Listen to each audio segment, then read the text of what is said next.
देव भगवान की जय।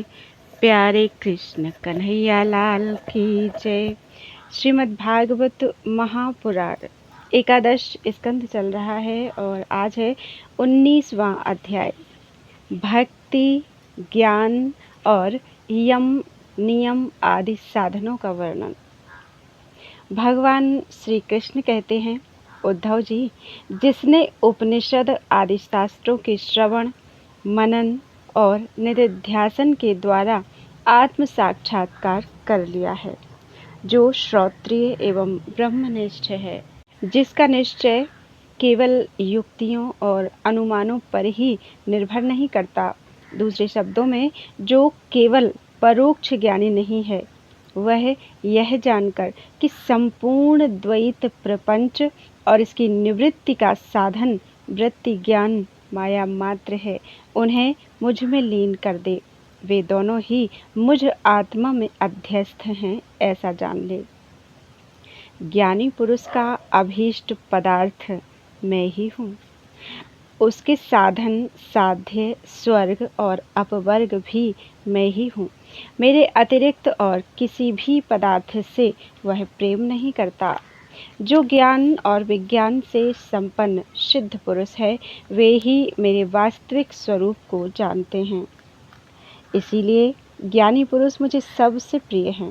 उद्धव जी, ज्ञानी पुरुष अपने ज्ञान के द्वारा निरंतर मुझे अपने अंतःकरण में धारण करता है। तत्व ज्ञान के लेश मात्र का उदय होने से जो सिद्धि प्राप्त होती है, वह तपस्या, तीर्थ, जप, दान अथवा अंतःकरण शुद्धि के और किसी भी साधन से पूर्णतया नहीं हो सकती।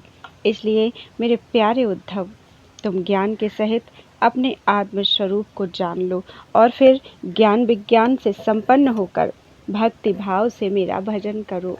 बड़े बड़े ऋषि मुनियों ने ज्ञान विज्ञान रूप यज्ञ के द्वारा अपने अंतःकरण में मुझ सब यज्ञों के अधिपति आत्मा का यजन करके परम सिद्धि प्राप्त की है। उद्धव, आध्यात्मिक, आधिदैविक और आधिभौतिक इन तीन विकारों की समष्टि ही शरीर है और वह सर्वथा तुम्हारे आश्रित है। यह पहले नहीं था और अंत में नहीं रहेगा, केवल बीच में ही दिख रहा है। इसलिए इसे जादू के खेल के समान माया ही समझना चाहिए। इसके जो जन्मना, रहना, बढ़ना, बदलना, घटना और नष्ट होना, ये 6 भाव विकार हैं, इनसे तुम्हारा कोई संबंध नहीं है। यही नहीं, ये विकार उसके भी नहीं हैं, क्योंकि वह स्वयं असत है। असत वस्तु तो पहले नहीं थी, बाद में भी नहीं रहेगी, इसलिए बीच में भी उसका कोई अस्तित्व नहीं होता। उद्धव जी ने कहा, विश्व रूप परमात्मन, आप ही विश्व के स्वामी हैं। आपका यह वैराग्य और विज्ञान से युक्त सनातन एवं विशुद्ध ज्ञान जिस प्रकार सुदृढ़ हो जाए, उसी प्रकार मुझे स्पष्ट करके समझाइए और उस अपने भक्ति योग का भी वर्णन कीजिए, जिसे ब्रह्मा आदि महापुरुष भी ढूंढा करते हैं। मेरे स्वामी, जो पुरुष इस संसार के विकट मार्ग में तीनों तापों के थपेड़े खा रहे हैं और भीतर बाहर जल भुन रहे हैं, उनके लिए आपके अमृत वर्षी युगल चरणार बिंदों की छत्र छाया के अतिरिक्त और कोई भी आश्रय नहीं दिखता। महानुभाव, आपका यह अपना सेवक अंधेरे कुएं में पड़ा हुआ है। काल रूपी सर्प ने इसे डस रखा है, फिर भी विषयों के क्षुद्र सुख भोगों की तृष्णा मिटती नहीं, बढ़ती ही जा रही है। आप कृपा करके इसका उद्धार कीजिए और इससे मुक्त करने वाली वाणी की सुधाधारा से इसे सराबोर कर दीजिए। भगवान श्री कृष्ण ने कहा, उद्धव जी, जो प्रश्न तुमने मुझसे किया है, यही प्रश्न धर्मराज युधिष्ठिर ने धार्मिक शिरोमणि भीष्म पितामह से किया था। उस समय हम सभी लोग वहां विद्यमान थे, जब भारतीय महायुद्ध समाप्त हो चुका था और धर्मराज युधिष्ठिर अपने स्वजन संबंधियों के संहार से शोक विह्वल हो रहे थे। तब उन्होंने भीष्म पितामह से बहुत से धर्मों का विवरण सुनने के पश्चात मोक्ष के साधनों के संबंध में प्रश्न किया था। उस समय श्री भीष्म पितामह के मुख से सुने हुए मोक्ष धर्म मैं तुम्हें सुनाऊंगा, क्योंकि वे ज्ञान, वैराग्य, विज्ञान, श्रद्धा और भक्ति के भावों से परिपूर्ण हैं। उद्धव जी, जिस ज्ञान से प्रकृति, पुरुष, महत्तत्व, अहंकार और पंच तन्मात्रा, ये 9, 5 ज्ञानेंद्रियां, 5 कर्मेंद्रियां और 1 मन, ये 11, 5 महाभूत और 3 गुण, अर्थात इन 28 तत्वों को ब्रह्मा से लेकर तृण तक संपूर्ण कार्यों में देखा जाता है, और इनमें भी एक परमात्म तत्व को अनुगत रूप से देखा जाता है, वह परोक्ष ज्ञान है, ऐसा मेरा निश्चय है। जब जिस एक तत्व से अनुगत एकात्मक तत्वों को पहले देखता था, उनको पहले के समान ना देखे, किंतु एक परम कारण ब्रह्म को ही देखे, तब यही निश्चित विज्ञान अपरोक्ष ज्ञान कहा जाता है। इस ज्ञान और विज्ञान को प्राप्त करने की युक्ति यह है कि यह शरीर आदि जितने भी त्रिगुणात्मक सावयव पदार्थ हैं, उनकी स्थिति, उत्पत्ति और प्रलय का विचार करें। जो तत्व वस्तु सृष्टि के प्रारंभ में और अंत में कारण रूप से स्थित रहती है, वही मध्य में भी रहती है, और वही प्रतीयमान कार्य से प्रतीयमान कार्यांतर में अनुगत भी होती है।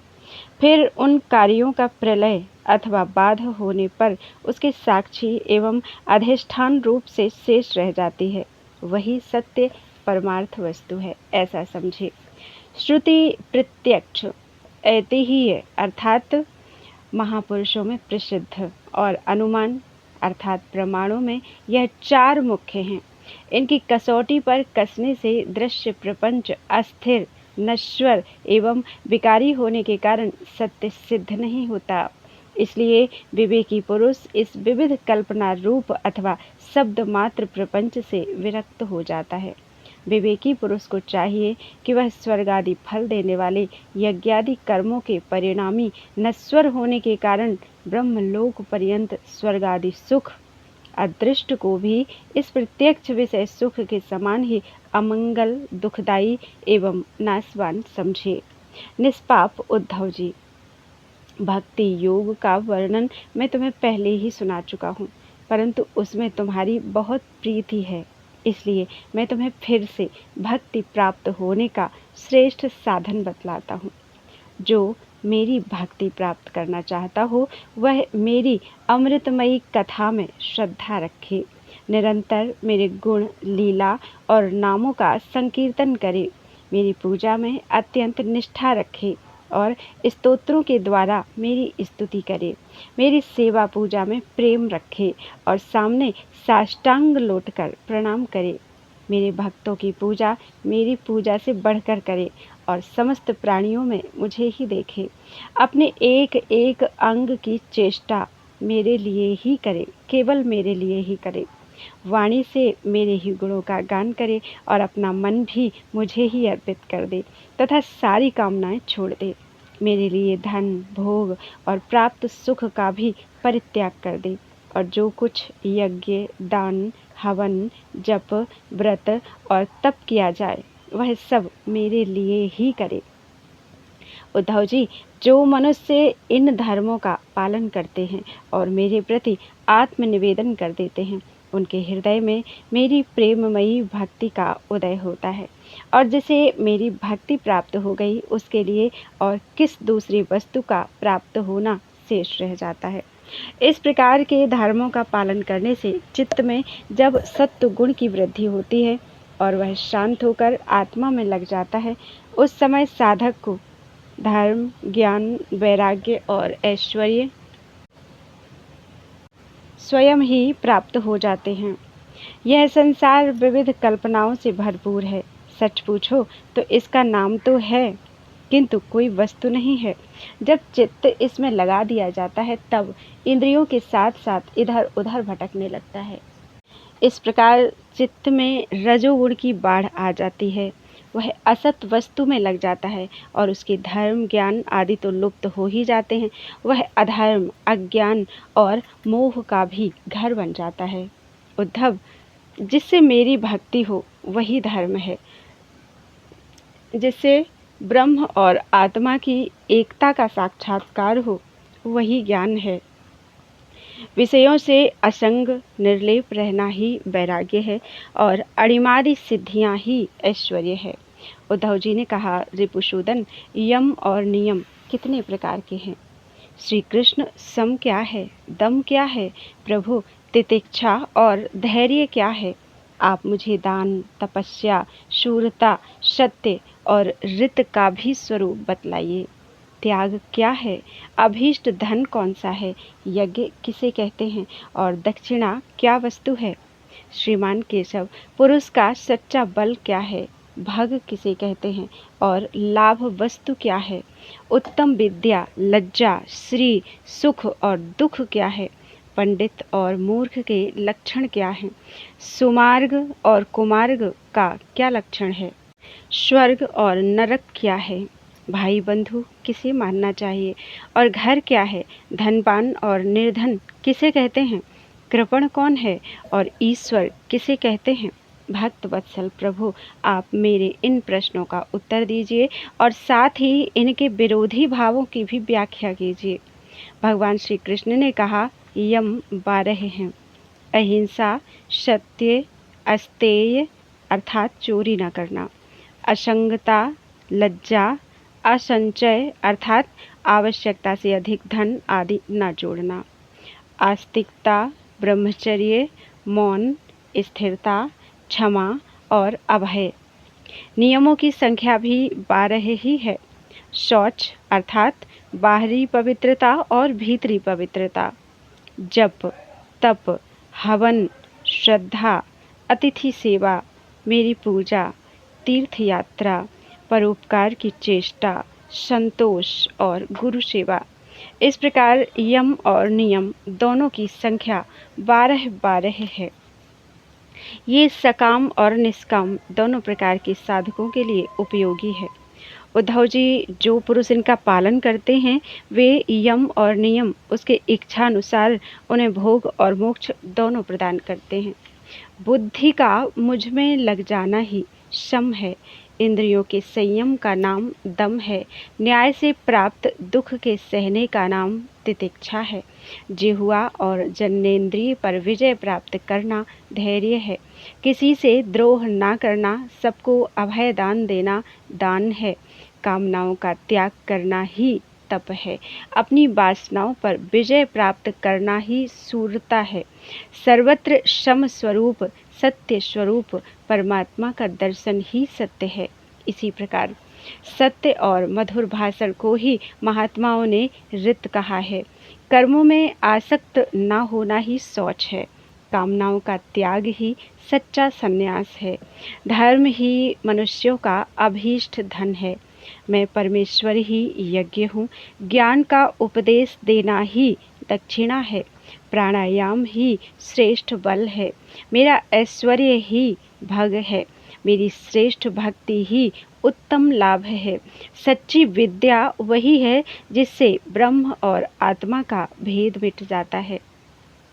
पाप करने से घृणा होने का नाम ही लज्जा है।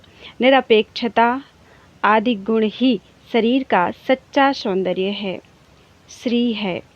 दुख और सुख दोनों की भावना सदा के लिए नष्ट हो जाना ही सुख है। विषय भोगों की कामना ही दुख है। जो बंधन और मोक्ष का तत्व जानता है वही पंडित है। शरीर आदि में जिसका मैंपन है वही मूर्ख है। जो संसार की ओर से निवृत्त करके मुझे प्राप्त करा देता है वही सच्चा सुमार्ग है। चित्त की बहिर्मुखता ही कुमार्ग है। सत्वगुण की वृद्धि ही स्वर्ग और सखे तमोगुण की वृद्धि ही नरक है। गुरु ही सच्चा भाई बंधु है और वह गुरु मैं हूँ। यह मनुष्य शरीर ही सच्चा घर है तथा सच्चा धनी वह है जो गुणों से संपन्न है, जिसके पास गुणों का खजाना है। जिसके चित्त में असंतोष है, अभाव का बोध है, वही दरिद्र है। जो जितेंद्रिय नहीं है वही कृपण है। समर्थ, स्वतंत्र और ईश्वर वह है जिसकी चित्त वृत्ति विषयों में आसक्त नहीं है। इसके विपरीत जो विषयों में आसक्त है वही सर्वथा असमर्थ है। प्यारे उद्धव, तुमने जितने प्रश्न पूछे थे उनका उत्तर मैंने दे दिया। इनको समझ लेना मोक्ष मार्ग के लिए सहायक है। मैं तुम्हें गुण और दोषों का लक्षण अलग अलग कहाँ तक बताऊं? सबका सारांश इतने में ही समझ लो कि गुणों और दोषों पर दृष्टि जाना ही सबसे बड़ा दोष है, और गुण दोषों पर दृष्टि ना जाकर अपने शांत निसंकल्प स्वरूप में स्थित रहे, वही सबसे बड़ा गुण है। बोलो वृंदावन बिहारी लाल की जय। ज्ञान योग, कर्म योग और भक्ति योग। 20वां अध्याय। उद्धव जी ने कहा, कमल नयन श्री कृष्ण, आप सर्वशक्तिमान हैं। आपकी आज्ञा ही वेद है। उसमें कुछ कर्मों को करने की विधि है और कुछ के करने का निषेध है। यह विधि निषेध कर्मों के गुण और दोषों की परीक्षा करके ही तो होता है।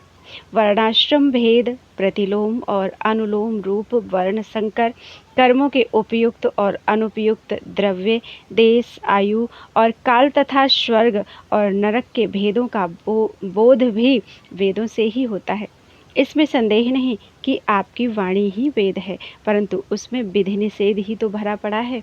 यदि उसमें गुण और दोष में भेद करने वाली दृष्टि ना हो तो वह प्राणियों का कल्याण करने में समर्थ ही कैसे हो? सर्वशक्तिमान परमेश्वर, आपकी वाणी वेद ही पितर, देवता और मनुष्यों के लिए श्रेष्ठ मार्गदर्शक का काम करता है, क्योंकि उसी के द्वारा स्वर्ग, मोक्ष आदि अदृष्ट वस्तुओं का बोध होता है। और इस लोक में भी किसका कौन सा साध्य है और क्या साधन, इसका निर्णय भी उसी से होता है। प्रभु, इसमें संदेह नहीं कि गुण और दोषों में भेद दृष्टि आपकी वाणी वेद के ही अनुसार है, किसी की अपनी कल्पना नहीं। परंतु प्रश्न तो यह है कि आपकी वाणी ही भेद का निषेध भी करती है। यह विरोध देखकर मुझे भ्रम हो रहा है। आप कृपा करके मेरा यह भ्रम मिटाइए। भगवान श्री कृष्ण ने कहा, प्रिय उद्धव, मैंने ही वेदों में एवं अन्यत्र भी मनुष्यों का कल्याण करने के लिए अधिकार भेद से 3 प्रकार के योगों का उपदेश किया है। वे हैं ज्ञान, कर्म और भक्ति। मनुष्यों के परम कल्याण के लिए इनके अतिरिक्त और कोई उपाय कहीं नहीं है। उद्धव जी, जो लोग कर्मों तथा उनके फलों से विरक्त हो गए हैं और उनका त्याग कर चुके हैं, वे ज्ञान योग के अधिकारी हैं। इसके विपरीत जिनके चित्त में कर्मों और उनके फलों से वैराग्य नहीं हुआ है, उनमें दुख बुद्धि नहीं हुई है, वे सकाम व्यक्ति कर्मयोग के अधिकारी हैं। जो पुरुष ना तो अत्यंत विरक्त है और ना अत्यंत आसक्ति ही है, तथा किसी पूर्व जन्म के शुभ कर्म से सौभाग्यवश मेरी लीला कथा आदि में उसकी श्रद्धा हो गई है, वह भक्ति योग का अधिकारी है। उसे भक्ति योग के द्वारा ही सिद्धि मिल सकती है। कर्म के संबंध में जितने भी विधि निषेध हैं, उनके अनुसार तभी तक कर्म करना चाहिए जब तक कर्ममय जगत और उसे प्राप्त होने वाले स्वर्ग आदि सुखों से वैराग्य न हो जाए, अथवा जब तक मेरी लीला कथा के श्रवण कीर्तन आदि में श्रद्धा न हो जाए। उद्धव, इस प्रकार अपने वर्ण और आश्रम के अनुकूल धर्म में स्थित रहकर यज्ञों के द्वारा बिना किसी आशा और कामना की मेरी आराधना करता रहे और निषिद्ध कर्मों से दूर रहकर केवल विहित कर्मों का ही आचरण करे तो उसे स्वर्ग या नरक में नहीं जाना पड़ता। अपने धर्म में निष्ठा रखने वाला पुरुष इस शरीर में रहते रहते ही निषिद्ध कर्म का परित्याग कर देता है और रागादि मलों से भी मुक्त पवित्र हो जाता है।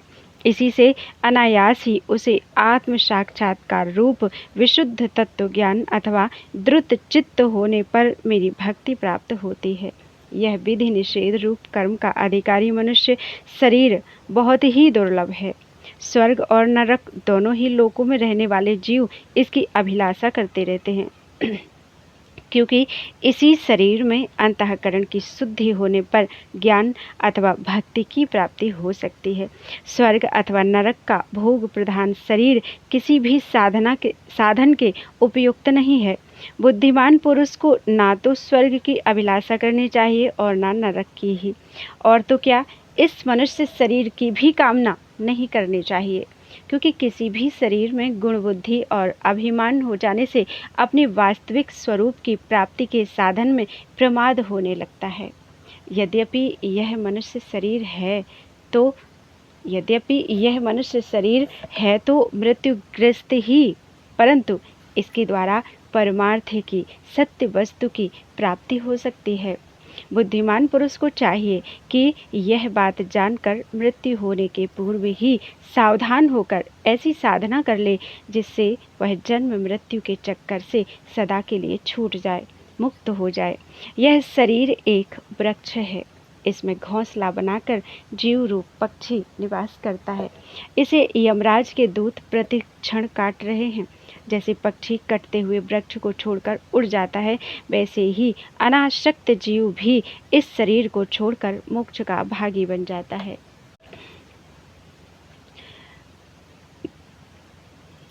परंतु आसक्त जीव दुख ही भोगता रहता है।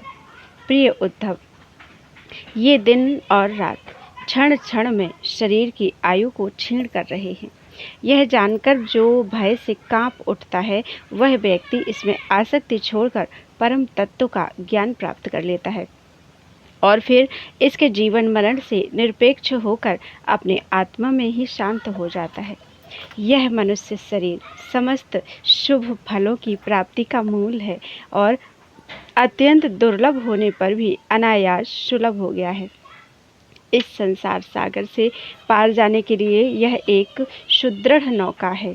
शरण ग्रहण मात्र से ही गुरुदेव इसके केवट बनकर पतवार का संचालन करने लगते हैं और स्मरण मात्र से ही मैं अनुकूल वायु के रूप में इसे लक्ष्य की ओर बढ़ाने लगता हूँ। इतनी सुविधा होने पर भी जो इस शरीर के द्वारा संसार सागर से पार नहीं हो जाता, वह तो अपने हाथों अपने आत्मा का हनन अधः पतन कर रहा है। प्रिय उद्धव, जब पुरुष दोष दर्शन के कारण कर्मों से उद्विग्न और विरक्त हो जाए, तब जितेंद्रिय होकर वह योग में स्थित हो जाए और अभ्यास आत्म अनुसंधान के द्वारा अपना मन मुझ परमात्मा में निश्चल रूप से धारण करे। जब स्थिर करते समय मन चंचल होकर इधर उधर भटकने लगे, तब झटपट बड़ी सावधानी से उसे मनाकर, समझा बुझाकर, फुसलाकर अपने वश में कर ले।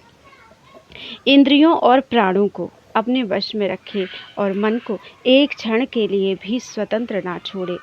उसकी एक एक चाल, एक एक हरकत को देखता रहे। इस प्रकार सत्व संपन्न बुद्धि के द्वारा धीरे धीरे मन को अपने वश में कर लेना चाहिए।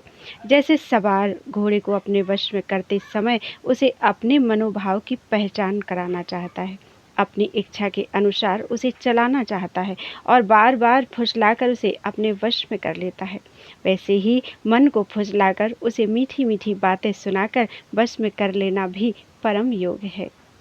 सांख्य शास्त्र में प्रकृति से लेकर शरीर पर्यंत सृष्टि का जो क्रम बतलाया गया है, उसके अनुसार सृष्टि चिंतन करना चाहिए और जिस क्रम से शरीर आदि का प्रकृति में लय बताया गया है, उस प्रकार लय चिंतन करना चाहिए।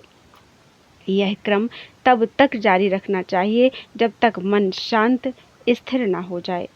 जो पुरुष संसार से विरक्त हो गया है और जिसे संसार के पदार्थों में दुख बुद्धि हो गई है, वह अपने गुरुजनों के उपदेश को भली भांति समझकर बार बार अपने स्वरूप के ही चिंतन में संलग्न रहता है।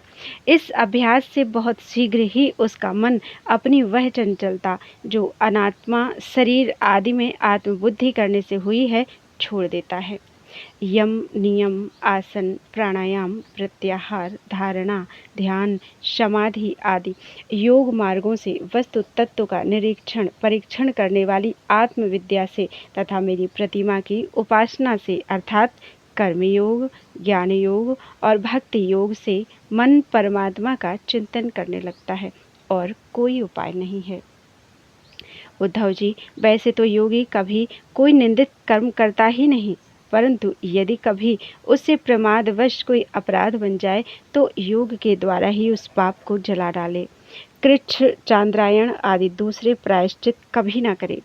अपने अपने अधिकार में जो निष्ठा है वही गुण कहा गया है।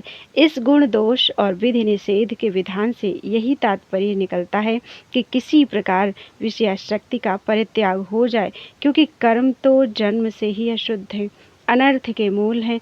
शास्त्र का तात्पर्य उनका नियंत्रण नियम ही है। जहाँ तक हो सके प्रवृत्ति का संकोच ही करना चाहिए। जो साधक समस्त कर्मों से विरक्त हो गया हो, उनमें दुख बुद्धि रखता हो, मेरी लीला कथा के प्रति श्रद्धालु हो और यह भी जानता हो कि सभी भोग और भोग वासनाएं दुख रूप हैं, किंतु इतना सब जानकर भी जो उनके परित्याग में समर्थ ना हो, उसे चाहिए कि उन भोगों को तो भोग ले, परंतु उन्हें सच्चे हृदय से दुखजनक समझे और मन ही मन उनकी निंदा करे तथा उसे अपना दुर्भाग्य ही समझे।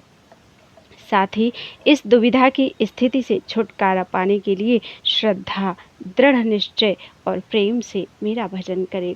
इस प्रकार मेरे बतलाए हुए भक्ति योग के द्वारा निरंतर मेरा भजन करने से मैं उस साधक के हृदय में आकर बैठ जाता हूँ और मेरे विराजमान होते ही उसके हृदय की सारी वासनाएं अपने संस्कारों के साथ नष्ट हो जाती हैं। इस तरह जब उसे मुझ सर्वात्मा का साक्षात्कार हो जाता है, तब तो उसके हृदय की गांठ टूट जाती है, उसके सारे संशय छिन्न भिन्न हो जाते हैं और कर्म वासनाएं सर्वथा क्षीण हो जाती हैं। इसी से जो योगी मेरी भक्ति से युक्त और मेरे चिंतन में मगन रहता है, उसके लिए ज्ञान अथवा वैराग्य की आवश्यकता नहीं होती। उसका कल्याण तो प्रायः मेरी भक्ति के द्वारा ही हो जाता है। कर्म, तपस्या, ज्ञान, वैराग्य, योगाभ्यास, दान, धर्म और दूसरे कल्याण साधनों से जो कुछ स्वर्ग, अपवर्ग, मेरा परम धाम अथवा कोई भी वस्तु प्राप्त होती है, वह सब मेरा भक्त मेरे भक्ति योग के प्रभाव से ही यदि चाहे तो अनायास प्राप्त कर लेता है। मेरे अनन्य प्रेमी एवं धैर्यवान साधु भक्त स्वयं तो कुछ कहते ही नहीं। यदि मैं उन्हें देना चाहता हूँ और देता भी हूँ, तो भी दूसरी वस्तुओं की तो बात ही क्या है, वे कैवल्य मोक्ष भी नहीं लेना चाहते। उद्धव जी, सबसे श्रेष्ठ एवं महान निश्रेयस परम कल्याण तो निरपेक्षता का ही दूसरा नाम है। इसलिए जो निष्काम और निरपेक्ष होता है, उसी को मेरी भक्ति प्राप्त होती है। मेरे अनन्य प्रेमी भक्तों का और उन समदर्शी महात्माओं का जो बुद्धि से अतीत परमात्म तत्व को प्राप्त हो चुके हैं, इन विधि और निषेध से होने वाले पुण्य और पाप से कोई संबंध ही नहीं होता। इस प्रकार जो लोग मेरे बतलाए हुए इन ज्ञान, भक्ति और कर्म मार्गों का आश्रय लेते हैं, वे मेरे परम कल्याण स्वरूप धाम को प्राप्त होते हैं, क्योंकि वे पर ब्रह्म तत्व को जान लेते हैं। बोलो वृंदावन बिहारी लाल की जय। 21वां अध्याय, गुण दोष व्यवस्था का स्वरूप और रहस्य। भगवान श्री कृष्ण कहते हैं, प्रिय उद्धव, मेरी प्राप्ति के 3 मार्ग हैं, भक्ति योग, ज्ञान योग और कर्म योग। जो इन्हें छोड़कर चंचल इंद्रियों के द्वारा क्षुद्र भोग भोगते रहते हैं, वे बार बार जन्म मृत्यु रूप संसार के चक्कर में भटकते रहते हैं। अपने अपने अधिकार के अनुसार धर्म में दृढ़ निष्ठा रखना ही गुण कहा गया है और इसके विपरीत अनधिकार चेष्टा करना दोष है। तात्पर्य यह है कि गुण और दोष दोनों की व्यवस्था अधिकार के अनुसार की जाती है, किंतु वस्तु के अनुसार नहीं। वस्तुओं के समान होने पर भी शुद्धि, अशुद्धि, गुण दोष और शुभ अशुभ आदि का जो विधान किया जाता है, उसका अभिप्राय यह है कि पदार्थ का ठीक ठीक निरीक्षण परीक्षण हो सके और उनमें संदेह उत्पन्न करके ही यह योग्य है कि अयोग्य स्वाभाविक प्रवृत्ति को नियंत्रित संकुचित किया जा सके, उनके द्वारा धर्म संपादन कर सके, समाज का व्यवहार ठीक ठीक चला सके और अपने व्यक्तिगत जीवन के निर्वाह में भी सुविधा हो। इससे यह लाभ भी है कि मनुष्य अपनी वासना मूलक सहज प्रवृत्तियों के द्वारा इनके जाल में ना फंसकर शास्त्रानुसार अपने जीवन को नियंत्रित और मन को वशीभूत कर लेता है। निष्पाप उद्धव, यह आचार मैंने ही मनु आदि का रूप धारण करके धर्म का भार ढोने वाले कर्म जड़ों के लिए उपदेश किया है। पृथ्वी, जल, तेज, वायु, आकाश, ये पंचभूत ही ब्रह्मा से लेकर पर्वत वृक्ष पर्यंत सभी प्राणियों के शरीरों के मूल कारण है। इस तरह वे सब शरीर की दृष्टि से तो समान हैं ही, सबका आत्मा भी एक ही है। प्रिय उद्धव, यद्यपि सबके शरीरों के पंचभूत समान हैं, फिर भी वेदों ने इनके वर्णाश्रम आदि अलग अलग नाम और रूप इसलिए बना दिए हैं कि ये अपनी वासनामूलक प्रवृत्तियों को संकुचित करके, नियंत्रित करके धर्म, अर्थ, काम, मोक्ष इन चारों पुरुषार्थों को सिद्ध कर सके। साधु श्रेष्ठ, देश, काल, फल, निमित्त, अधिकारी और धान्य आदि वस्तुओं के गुण दोषों का विधान भी मेरे द्वारा इसीलिए किया गया है कि कर्मों में लोगों की उच्छृंखल प्रवृत्ति ना हो, मर्यादा का भंग ना होने पावे। देशों में वह देश अपवित्र है जिसमें कृष्ण सार मृग न हो और जिसके निवासी ब्राह्मण भक्त न हो। कृष्ण सार मृग के होने पर भी केवल उन प्रदेशों को छोड़कर जहाँ संत पुरुष रहते हैं, कीकट देश अपवित्र ही है। संस्कार रहित और ऊषर आदि स्थान भी अपवित्र ही होते हैं। समय वही पवित्र है जिसमें कर्म करने योग्य सामग्री मिल सके तथा कर्म भी हो सके। जिसमें कर्म करने की सामग्री ना मिले, आगंतुक दोषों से अथवा स्वाभाविक दोष के कारण जिसमें कर्म ही ना हो सके, वह समय अशुद्ध है। पदार्थों की शुद्धि और अशुद्धि द्रव्य, वचन, संस्कार, काल, महत्व अथवा अल्पत्व से भी होती है। जैसे कोई पात्र जल से शुद्ध और मूत्रादि से अशुद्ध हो जाता है। किसी वस्तु की शुद्धि अथवा अशुद्धि में शंका होने पर ब्राह्मणों के वचन से वह शुद्ध हो जाती है, अन्यथा अशुद्ध रहती है। पुष्पादि जल छिड़कने से शुद्ध और सूंघने से अशुद्ध माने जाते हैं। तत्काल का पकाया हुआ अन्न शुद्ध और बासी अशुद्ध माना जाता है। बड़े सरोवर और नदी आदि का जल शुद्ध और छोटे गड्ढों का अशुद्ध माना जाता है। इस प्रकार क्रम से समझ लेना चाहिए। शक्ति, अशक्ति, बुद्धि और वैभव के अनुसार भी पवित्रता और अपवित्रता की व्यवस्था होती है। उसमें भी स्थान और उपयोग करने वाले की आयु का विचार करते हुए ही अशुद्ध वस्तुओं के व्यवहार का दोष ठीक तरह से आंका जाता है। जैसे धनी दरिद्र, बलवान निर्बल, बुद्धिमान मूर्ख, उपद्रवपूर्ण और सुखद देश तथा तरुण एवं वृद्धावस्था के भेद से शुद्धि और अशुद्धि की व्यवस्था में अंतर पड़ जाता है। अनाज, लकड़ी, हाथी दांत आदि, हड्डी, सूत, मधु, नमक, तेल, घी आदि रस, सोना, पारा आदि तेजस पदार्थ, चाम और घड़ा आदि मिट्टी के बने पदार्थ समय पर अपने आप हवा लगने से, आग में जलाने से, मिट्टी लगाने से अथवा जल में धोने से शुद्ध हो जाते हैं। देश, काल और अवस्था के अनुसार कहीं जल, मिट्टी आदि शोधक सामग्री के संयोग से शुद्धि करनी पड़ती है, तो कहीं कहीं एक एक से भी शुद्धि हो जाती है। यदि किसी वस्तु में कोई अशुद्ध पदार्थ लग गया हो तो छीलने से या मिट्टी आदि मलने से जब उस पदार्थ की गंध और लेप ना रहे और वह वस्तु अपने पूर्व रूप में आ जाए, तब उसको शुद्ध समझना चाहिए। स्नान, दान, तपस्या, वय, सामर्थ्य, संस्कार, कर्म और मेरे स्मरण से चित्त की शुद्धि होती है। इनके द्वारा शुद्ध होकर ब्राह्मण, क्षत्रिय और वैश्य को विहित कर्मों का आचरण करना चाहिए। गुरु मुख से सुनकर भली भांति हृदयंगम कर लेने से मंत्र की और मुझे समर्पित कर देने से कर्म की शुद्धि होती है। उद्धव जी, इस प्रकार देश, काल, पदार्थ, कर्ता, मंत्र और कर्म, इन छहों के शुद्ध होने से धर्म और अशुद्ध होने से अधर्म होता है। कहीं कहीं शास्त्र विधि से गुण दोष हो जाता है और दोष गुण, जैसे ब्राह्मण के लिए संध्या वंदन, गायत्री जप आदि गुण हैं, परंतु शूद्र के लिए दोष है। और दूध आदि का व्यापार वैश्य के लिए विहित है, परंतु ब्राह्मण के लिए अत्यंत निषिद्ध है। एक ही वस्तु के विषय में किसी के लिए गुण और किसी के लिए दोष का विधान गुण और दोषों की वास्तविकता का खंडन कर देता है और इससे यह निश्चय होता है कि गुण दोष का यह भेद कल्पित है। जो लोग पतित हैं वे पतितों का सा आचरण करते हैं तो उन्हें पाप नहीं लगता, जबकि श्रेष्ठ पुरुषों के लिए वह सर्वथा त्याज्य होता है। जैसे गृहस्थों के लिए स्वाभाविक होने के कारण अपनी पत्नी का संग पाप नहीं है, परंतु सन्यासी के लिए घोर पाप है। उद्धव जी, बात तो यह है कि जो नीचे सोया हुआ है वह गिरेगा कहाँ। वैसे ही जो पहले से ही पतित है उनका अब और पतन क्या होगा। जिन जिन दोषों और गुणों से मनुष्य का चित्त उपरत हो जाता है, उन्हीं वस्तुओं के बंधन से वह मुक्त हो जाता है।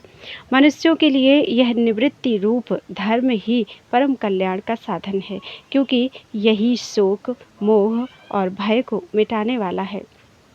उद्धव जी, विषयों में कहीं भी गुणों का आरोप करने से उस वस्तु के प्रति आसक्ति हो जाती है। आसक्ति होने से उसे अपने पास रखने की कामना हो जाती है, और इस कामना की पूर्ति में किसी प्रकार की बाधा पड़ने पर लोगों में परस्पर कलह होने लगता है। कलह से असह्य क्रोध की उत्पत्ति होती है, और क्रोध के समय अपने हित अहित का बोध नहीं रहता, अज्ञान छा जाता है। इस अज्ञान से शीघ्र ही मनुष्य की कार्य का निर्णय करने वाली व्यापक चेतना शक्ति लुप्त हो जाती है। साधु, चेतना शक्ति अर्थात स्मृति के लुप्त हो जाने पर मनुष्य में मनुष्यता नहीं रह जाती, पशुता आ जाती है, और वह शून्य के समान अस्तित्वहीन हो जाता है। अब उसकी अवस्था वैसी ही हो जाती है जैसे कोई मूर्छित या मुर्दा हो। ऐसी स्थिति में ना तो उसका स्वार्थ बनता है और ना तो परमार्थ। विषयों का चिंतन करते करते वह विषय रूप हो जाता है। उसका जीवन वृक्षों के समान जड़ हो जाता है। उसके शरीर में उसी प्रकार व्यर्थ श्वास चलता रहता है जैसे लोहार की धोखनी की हवा। उसे ना अपना ज्ञान रहता है और ना किसी दूसरे का। वह सर्वथा आत्मवंचित हो जाता है। उद्धव जी, यह स्वर्गादि रूप फल का वर्णन करने वाली श्रुति मनुष्यों के लिए उन लोगों को परम पुरुषार्थ नहीं बतलाती, परंतु पुरुषों के लिए अंतःकरण शुद्धि के द्वारा परम कल्याणमय मोक्ष की विवक्षा से ही कर्मों में रुचि उत्पन्न करने के लिए वैसा वर्णन करती है जैसे बच्चों से औषधि में रुचि उत्पन्न करने के लिए रोचक वाक्य कहे जाते हैं। बेटा, प्रेम से गिलोय का काढ़ा पी लो तो तुम्हारी चोटी बढ़ जाएगी। इसमें संदेह नहीं कि संसार के विषय भोगों में, प्राणों में और सगे संबंधियों में सभी मनुष्य जन्म से ही आ सकते हैं, और उन वस्तुओं की आसक्ति उनकी आत्मोन्नति में बाधक एवं अनर्थ का कारण है। वे अपने परम पुरुषार्थ को नहीं जानते, इसलिए स्वर्ग आदि का जो वर्णन मिलता है वह ज्यों का त्यों सत्य है, ऐसा विश्वास करके देवादि योनियों में भटकते रहते हैं और फिर वृक्ष आदि योनियों के घोर अंधकार में आ पड़ते हैं। ऐसी अवस्था में कोई भी विद्वान अथवा वेद फिर से उन्हें उन्हीं विषयों में क्यों प्रवृत्त करेगा। दुर्बुद्धि लोग कर्मवादी वेदों का यह अभिप्राय ना समझकर कर्माशक्तिवश पुष्पों के समान स्वर्गादि लोकों का वर्णन देखते हैं और उन्हीं को परम फल मानकर भटक जाते हैं। परंतु वेदवेत्ता लोग श्रुतियों का ऐसा तात्पर्य नहीं बतलाते। विषय वासनाओं में फंसे हुए दीनहीन लोभी पुरुष रंग बिरंगे पुष्पों के समान स्वर्गादि लोकों को ही सब कुछ समझ बैठते हैं। स्वर्गादि लोकों को ही सब कुछ समझ बैठते हैं। अग्नि के द्वारा सिद्ध होने वाले यज्ञ यागादि कर्मों में ही मुग्ध हो जाते हैं। उन्हें अंत में देवलोक, पितृलोक आदि की ही प्राप्ति होती है। दूसरी ओर भटक जाने के कारण उन्हें अपने निज धाम आत्मपद का पता नहीं लगता। प्यारे उद्धव, उनके पास साधना है तो केवल कर्म की, और उसका कोई फल है तो इंद्रियों की तृप्ति। उनकी आंखें धुंधली हो गई हैं। इसी से वे यह बात नहीं जानते कि जिससे इस जगत की उत्पत्ति हुई है, जो स्वयं इस जगत के रूप में है, वह परमात्मा मैं उनके हृदय में ही हूँ। यदि हिंसा और उसके फल मांस भक्षण में राग ही हो, उसका त्याग ना किया जा सकता हो तो यज्ञ में ही करे। यह परिसंख्या विधि है, स्वाभाविक प्रवृत्ति का संकोच है, संध्या बंदन आदि के समान अपूर्व विधि नहीं है।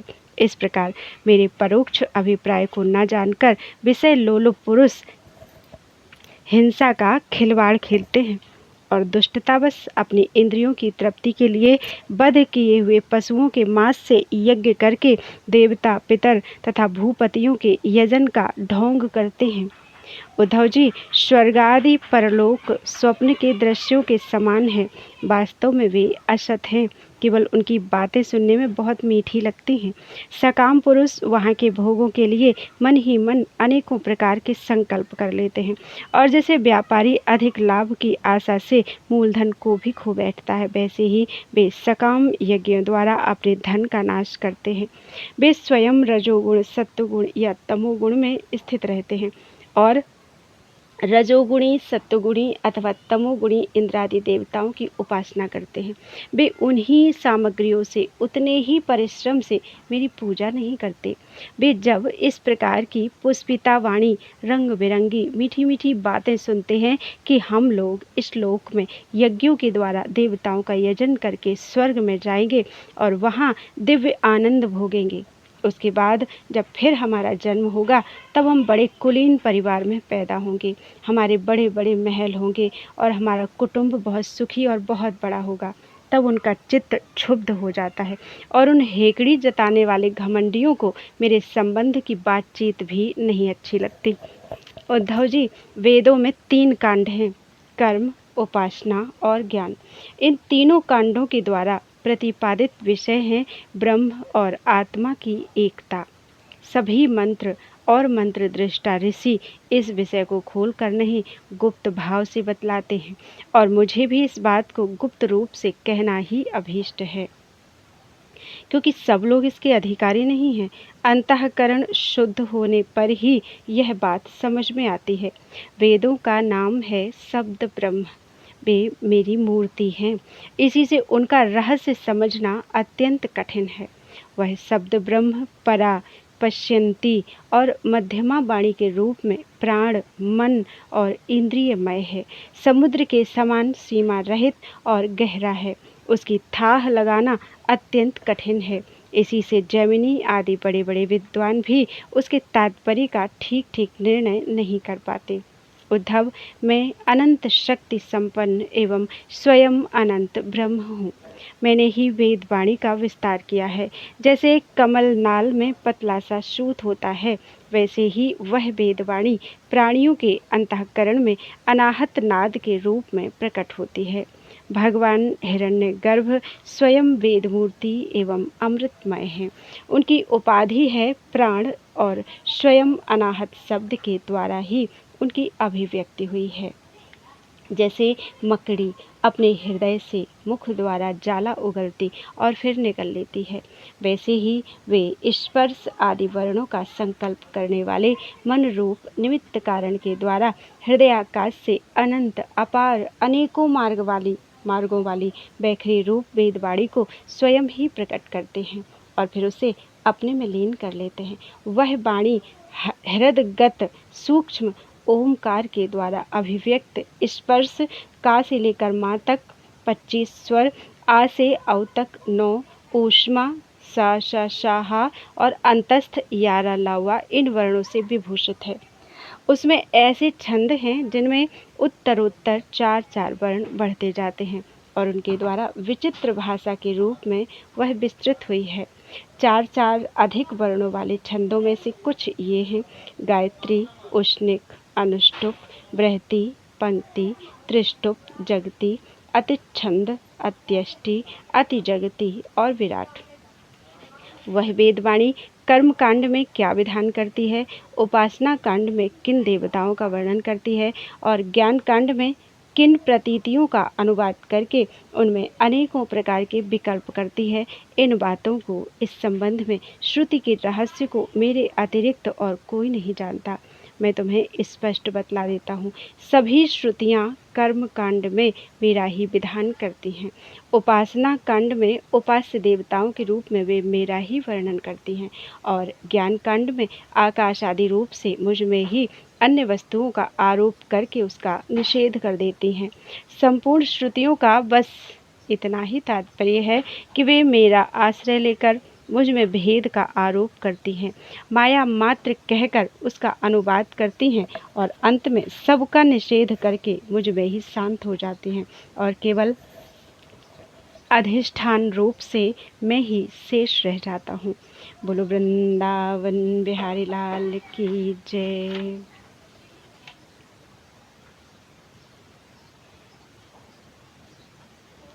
त्वदीयं वस्तु गोविंदं तुभ्यमेव समर्पितम्।